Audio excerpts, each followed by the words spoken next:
I usually don't ask this early, but if you could like the video and subscribe, it would mean a lot. We're so close to hitting 1,000 subscribers, and your support can really help get my content out there. Thanks. Ethan Mitchell. 38. A hard-working project manager at a leading tech firm in Toronto.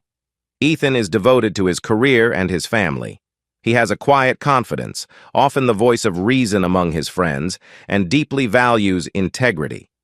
Having grown up in Calgary, he carries with him the humility and resilience from his upbringing. Ethan is the father of 2 children, Liam, 10, and Emma, 6, and has been married to Sarah for 12 years. Sarah Mitchell, 35. Ethan's wife, a freelance graphic designer who specializes in branding and digital marketing. Sarah is artistic, outgoing, and always the center of attention at any social gathering. She loves the excitement of urban life, and her friends would describe her as charismatic, but a bit secretive. Though she shares a warm relationship with her children, her recent focus has shifted more toward personal happiness and connections outside the family. Ryan Cooper. 40. Sarah's lover. He's a smooth-talking businessman from Montreal who frequently travels for work. Ryan is known for his charm and assertiveness, 2 traits that have earned him success in both his career and personal life. Though he enjoys the thrill of the affair with Sarah, his motives are more about excitement and desire than true emotional connection. When I first met Sarah 13 years ago, I thought I had found my soulmate. We were both young, ambitious, and deeply in love. Our paths crossed by pure chance at a tech conference in Vancouver, where Sarah had been invited as a freelance designer. I was just starting my career, still working my way up the corporate ladder in Toronto.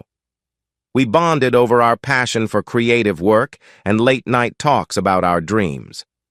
Sarah was everything I had ever wanted: bright, artistic, beautiful, and fiercely independent. Our relationship grew quickly. Within a year, we were married, and a few years later, we welcomed our first child, Liam, into the world. Sarah was a devoted mother, or so it seemed. She balanced her work from home, and I worked long hours in the city to provide for our growing family. Life wasn't perfect, but it was good. Or at least it used to be. About a year ago, things began to shift. At first, it was subtle. Sarah had always been independent. But now there were more late-night work projects and weekend trips with friends. We were distant, but I attributed it to the strain of raising 2 kids and maintaining a busy household. I brushed it off, thinking that maybe we just needed to reconnect, to take time for ourselves. I wanted to trust her. But deep down, I knew something was wrong. It started with small things. Sarah becoming overly protective of her phone, which she once left lying around the house freely. The late-night text notifications, which she would quickly dismiss as just work, became more frequent. Then came the weekend trips with her friends from her old Vancouver crew, which somehow always seemed to align with her urgent work deadlines. And while Sarah was a fantastic storyteller, always weaving narratives that made perfect sense, I couldn't shake the feeling that those stories had holes, inconsistencies that gnawed at my trust in her. I wanted to believe her. For the sake of our children, for the life we had built together, I desperately wanted to think it was all in my head. But as the weeks passed, the cracks grew too large to ignore. It was a cold Friday night in January. Sarah had just come back from another work meeting that seemed to last well into the evening. I was putting Emma to bed when Sarah came home, looking disheveled but oddly at ease. Her excuse was the same. Another meeting with her graphic design clients had run late.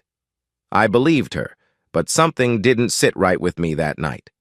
The following morning, Sarah had left her phone charging in the kitchen while she went out to grab groceries. Normally, I wouldn't even think of snooping. But that morning, as I poured myself a cup of coffee, a notification popped up on her phone's screen. It wasn't the message itself that caught my attention, but the name attached to it: Ryan. It was a simple text. Had a great time last night. When's the next getaway? My heart pounded in my chest. I tried to tell myself it was nothing. Maybe a harmless message from an old friend, maybe a coworker joking around. But deep down, I knew it wasn't that simple. Sarah had never mentioned anyone named Ryan. I felt a lump form in my throat.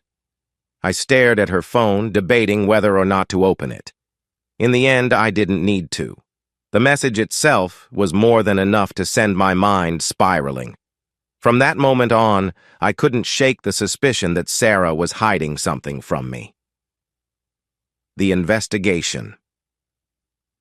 For the next few weeks, I tried to act normal. I wanted to confront Sarah right then and there, but something held me back. I needed to be sure. I needed proof. I started noticing more details, things I hadn't paid attention to before. Sarah was becoming more secretive. She would take her phone into the bathroom, something she never used to do. She would be unusually cheerful on days when she claimed to be overwhelmed with work. And then there were the frequent trips. It seemed like every other weekend she was jetting off to Vancouver or Ottawa for work meetings or girls' weekends.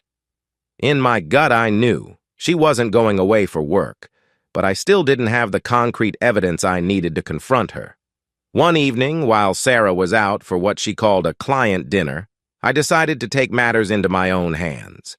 I installed a simple location tracking app on her phone, something that would give me peace of mind. Or so I thought. I told myself it was only to confirm she was where she said she was. I needed to know if I was overreacting, if I was being paranoid, but deep down, I already knew the truth. The following weekend, Sarah told me she was heading to Ottawa for a 2-day work conference. She claimed it was a big networking event, one that would help her secure more clients. I smiled and wished her well, kissed her on the cheek, and sent her on her way. But this time, I wasn't just trusting her blindly. I had the tracking app on her phone, and I was going to follow her every move. As soon as she left, I opened the app. For the first few hours, everything seemed normal. She was driving along the 401 toward Ottawa, just as she said she would. But then, about 3 hours into the drive, something happened that made my stomach drop. Sarah's car took an unexpected detour. Instead of heading straight to Ottawa, she veered off toward a small town about an hour outside the city. My hands shook as I watched the app's map update, showing her location at a luxury boutique hotel called Hotel Saint Laurent. That wasn't a business trip. That wasn't a conference. That was something else entirely. I didn't want to believe it, but I knew there was no other explanation. Sarah was meeting someone, and I needed to see it with my own eyes. I quickly booked a flight to Ottawa for the following morning. There was no turning back now. The next day, I landed in Ottawa and drove the hour to the hotel. My heart was pounding in my chest the entire way, my mind racing with thoughts of what I might find. I parked my car a few blocks away from the hotel and sat there for a few minutes, trying to calm myself down. But no amount of deep breathing could prepare me for what I was about to witness. I walked into the hotel lobby, my legs feeling like lead. I approached the front desk and casually asked if a Sarah Mitchell had checked in. The receptionist, unaware of the storm brewing inside me, smiled and confirmed that she had checked in the previous evening. She was staying in room 512.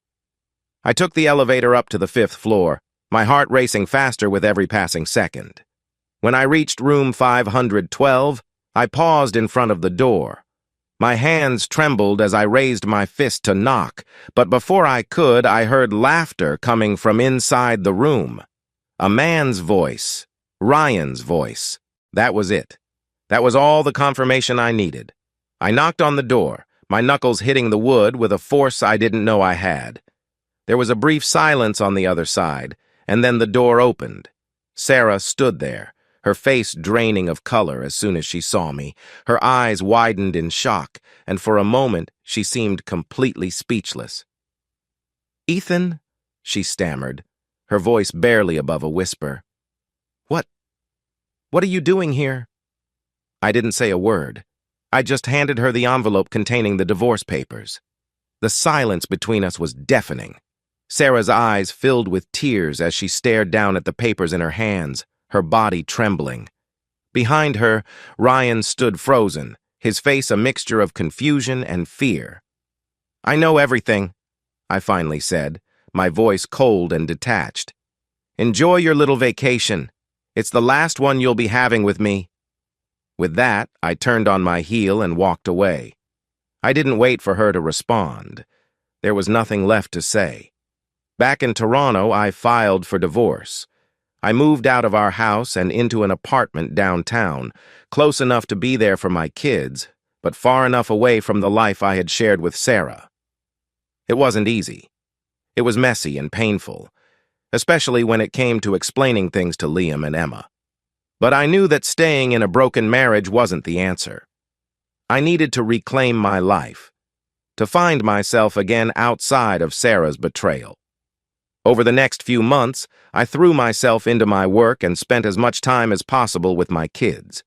I went to therapy to process the emotional toll of the affair, and slowly but surely, I started to heal. The pain didn't disappear overnight, but I began to see that life didn't end with Sarah's infidelity. In fact, in many ways, it was just beginning. The ending. So that's how I surprised my cheating wife with divorce papers at her secret hotel getaway affair. It wasn't easy, but sometimes the hardest decisions are the ones that set you free. I learned that my worth wasn't tied to someone else's betrayal. Life goes on, and so will I. Thank you for watching. If you enjoyed this story or have any questions, feel free to ask. Don't forget to like, share, and leave your thoughts in the comments below.